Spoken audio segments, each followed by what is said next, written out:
Berada di Kabupaten Maros, Sulawesi Selatan, Ramang-Ramang menjadi salah satu destinasi wisata alam yang menawarkan keindahan pegunungan, kars, sungai alami, dan kehidupan masyarakat yang masih terjaga. Pemirsa, berada di Kabupaten Maros, Sulawesi Selatan, Ramang-Ramang menjadi salah satu destinasi wisata alam yang menawarkan keindahan pegunungan karst, sungai alami, dan kehidupan masyarakat yang masih terjaga. Menyusuri Sungai Putih dengan perahu kayu menjadi pengalaman menarik untuk menikmati pesona kawasan karst yang menjadi kebanggaan Sulawesi Selatan.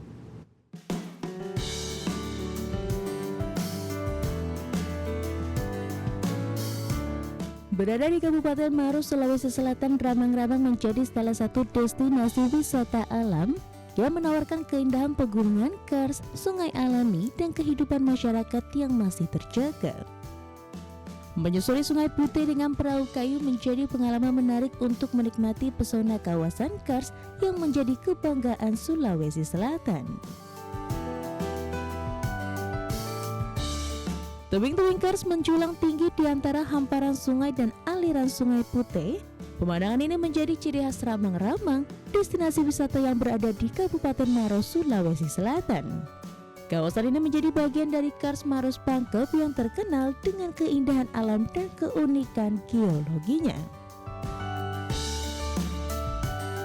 Perjalanan menuju Ramang-Ramang dimulai dari dermaga di tepi Sungai Putih. Dari sini pengunjung menyusuri sungai menggunakan perahu kayu milik warga.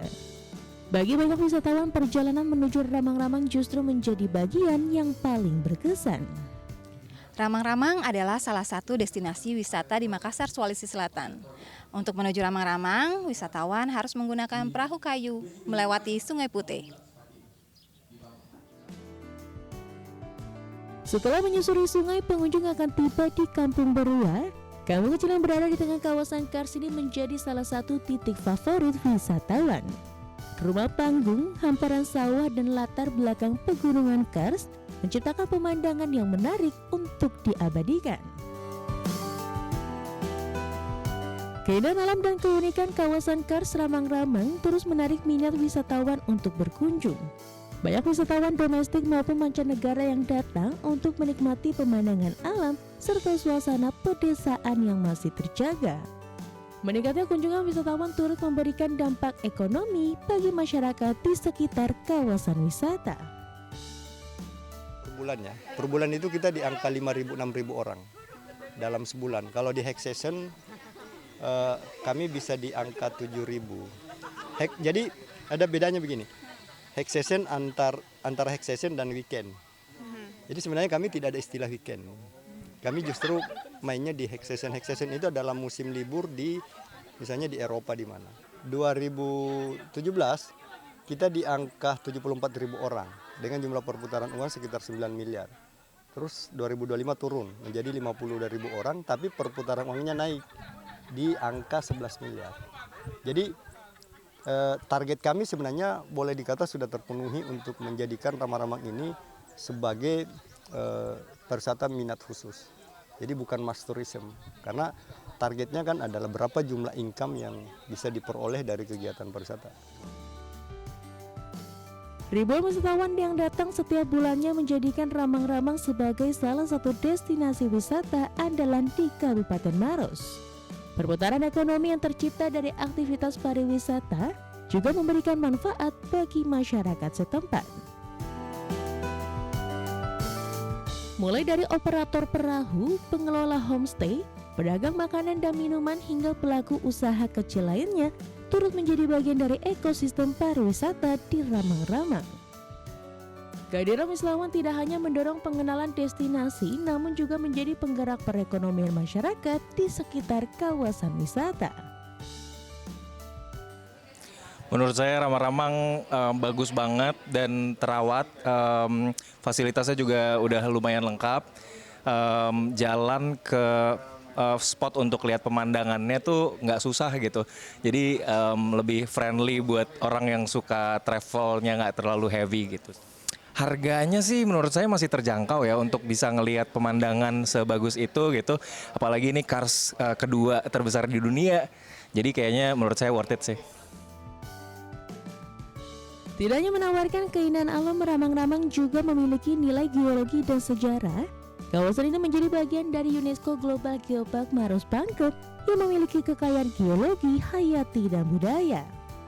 Di beberapa titik terdapat gua prasejarah dengan jejak kehidupan manusia purba yang menjadi bagian dari warisan sejarah kawasan ini. Keunikan tersebut menjadikan Ramang-Ramang tidak hanya menarik bagi pecinta wisata alam, namun juga bagi peneliti dan pecinta sejarah. Kalau Ramang-Ramang itu sebenarnya bagus sih. Kenapa? Kalau misalnya kita lihat, ini merupakan suatu destinasi wisata baru. Kenapa? Karena ini unik juga. Kalau misalnya kita lihat kan ini kita naik perahu, terus kita lihat juga di sampingnya ada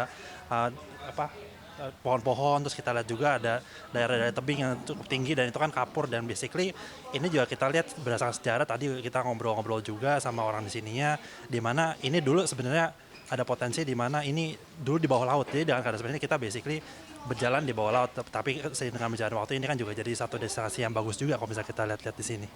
Kalau buat harga sendiri itu cukup murah ya kalau misalnya kita di sini, range-nya cukup beragam, ada yang level 100 ribuan sampai dengan 300 ribuan dan itu beda-beda. Mungkin bisa datang ke sini dulu untuk ngecek harga sendiri, karena kalau misalnya aku hitung sendiri itu cukup murah ya. Dan di sini juga ada homestay juga untuk backpacker dan lain-lain, dan itu harga bervariasi sampai dengan ada yang sampai 600 ribu lah paling mahal gitu sih. Menjelang sore, cahaya matahari perlahan menyinari tebing kars dan hamparan sawah di sekitarnya. Pengunjung memanfaatkan momen ini untuk berfoto dan menikmati suasana alam yang tenang. Perpaduan keindahan alam, kehidupan masyarakat, dan keunikan geologi menjadikan Ramang-Ramang sebagai salah satu destinasi wisata unggulan di Sulawesi Selatan. Dari Maros, Sulawesi Selatan, Riani Rizky, IDX Channel.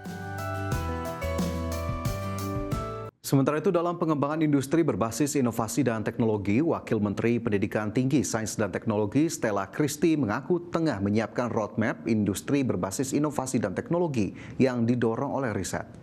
Kementerian Pendidikan Tinggi, Sains dan Teknologi memastikan akan meniru China di dalam pengembangan industri berbasis inovasi dan teknologi. Pasalnya, klaster industri di negara China telah berkontribusi besar terhadap produk domestik bruto. Wamendikti Saintek Stella Christy mengatakan negara China telah berhasil melakukan pengembangan ekonomi dan industri yang berbasis inovasi dan teknologi.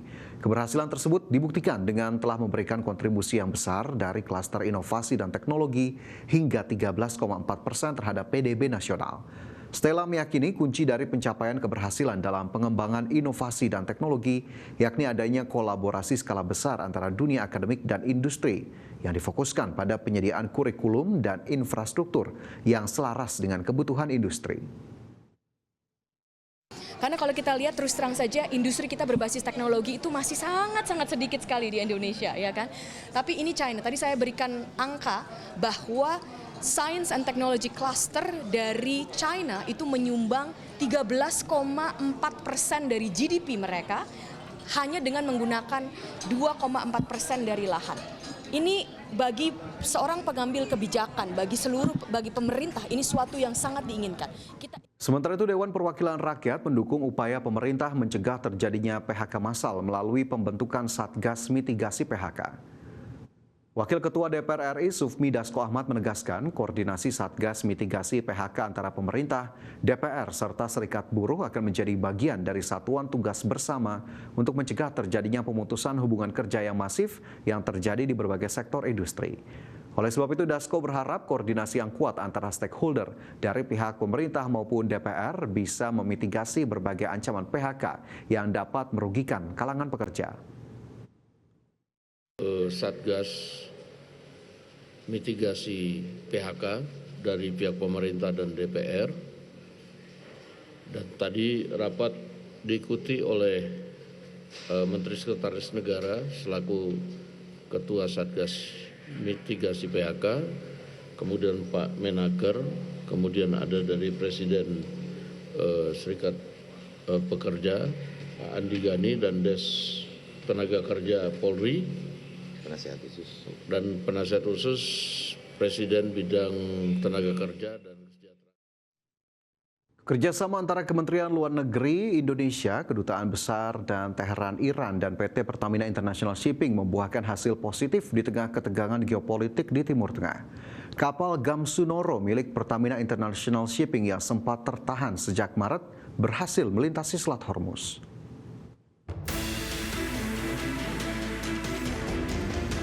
Kerjasama PT Pertamina International Shipping bersama Kementerian Luar Negeri RI dan Kedutaan Besar RI di Tehran, Iran membuahkan hasil positif di tengah ketegangan geopolitik Timur Tengah.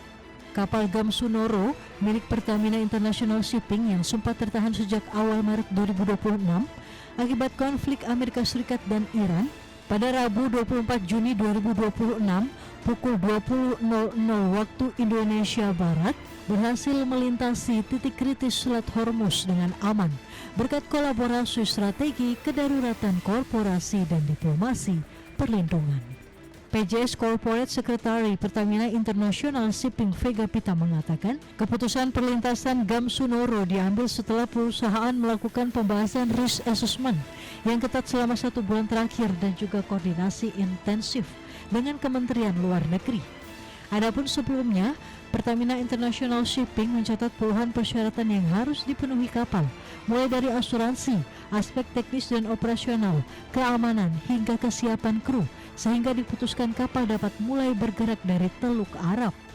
Vega menambahkan, selama pelayaran kapal dimonitor selama 24 jam penuh. Selain itu, awak kapal di laut terus berkoordinasi dengan tim di darat yang bersiaga di Crisis Center Base untuk memastikan keamanan pelayaran.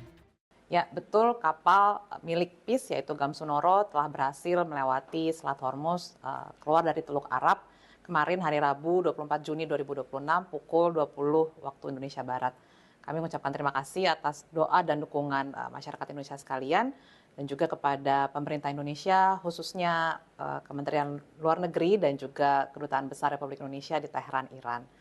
Sementara itu, armada Pertamina International Shipping lainnya yang berada di kawasan Teluk Arab VLCC, Pertamina Pride saat ini sedang dalam tahap persiapan untuk bergerak dengan tetap mengevaluasi perkembangan keamanan, kondisi lalu lintas, kepadatan dan risiko lainnya, serta mempertimbangkan rekomendasi internasional. Jakarta, Ade Firmansyah, IDX Channel.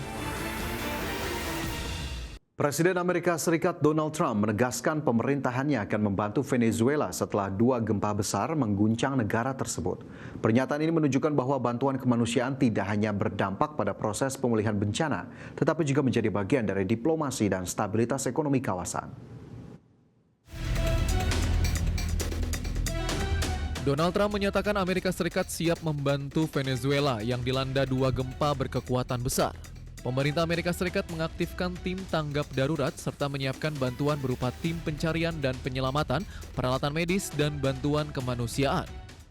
We took over Venezuela in less than 1 day, and the oil is flowing, and we're getting along with them great. We're going to, by the way, help them with their they had a tremendous earthquake last night that you read about, massive in Caracas, but we're going to help them out. Tidak hanya Amerika Serikat, sejumlah negara dan organisasi internasional juga mulai mengirim tim penyelamat, dana darurat, serta logistik bagi para korban gempa. Koordinasi internasional menjadi kunci untuk mempercepat evakuasi dan pemulihan di wilayah terdampak. Gempa bumi menyebabkan kerusakan infrastruktur, gangguan aktivitas bisnis, serta meningkatkan kebutuhan dana rekonstruksi. Bagi Venezuela, pemulihan pasca bencana menjadi tantangan besar di tengah kondisi ekonomi yang masih rapuh. Pengiriman bantuan kemanusiaan kini menjadi bagian penting dari hubungan internasional. Di tengah perbedaan kepentingan politik, negara-negara tetap dapat bekerja sama untuk menangani krisis kemanusiaan dan mengurangi dampak sosial akibat bencana besar. Kecepatan proses evakuasi dan rekonstruksi akan menentukan seberapa cepat aktivitas ekonomi Venezuela dapat kembali berjalan. Kolaborasi antar negara dalam penanganan bencana menunjukkan bahwa stabilitas kemanusiaan dan ekonomi kini menjadi kepentingan bersama di tingkat global. Berbagai sumber IDX Channel.